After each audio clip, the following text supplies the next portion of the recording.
Hi friends, మనం అన్ని రకాల పప్పులు ఒకే రోజు తినలేం కదా. ఇంకా ఈ రోజు అయితే మీకు ఒక రెసిపీ అయితే చూపిస్తున్నాను, చూసేయండి. Healthy dosa recipe.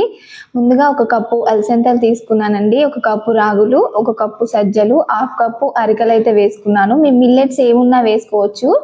నెక్స్ట్ అయితే ఒక టేబుల్ స్పూన్ అయితే ఉలవలు, ఒక కప్పు మినప్పప్పు, ఒక హాఫ్ కప్ అయితే పెసర్లు, ఒక కప్పు అటుకులు, 2 కప్పుల సాబ్దానా వేసేసుకుని అయితే చక్కగా కడిగి ఇంకా నైట్ అంతా నానబెట్టుకున్నానండి. ఈ పిండికి ఫర్మెంటేషన్ అవసరం లేదండి. పిండిని ఫర్మెంటేషన్ చేయడం వల్ల పిండికి స్మెల్ అయితే వస్తుందండి. అందుకోసమే నైటే నానబెట్టి ఇంకా ఎర్లీ మార్నింగ్ అయితే మిక్సీ చేసేసి దోశ అయితే వేసేస్తానండి. మీకు కావాలి అనుకుంటే, టైం లేకపోతే ఎర్లీ మార్నింగ్ నానబెట్టి ఈవినింగ్ వరకు రుబ్బేసుకొని ఫ్రిడ్జ్ లో కూడా స్టోర్ చేసుకోవచ్చు అండి ఈ పిండిని.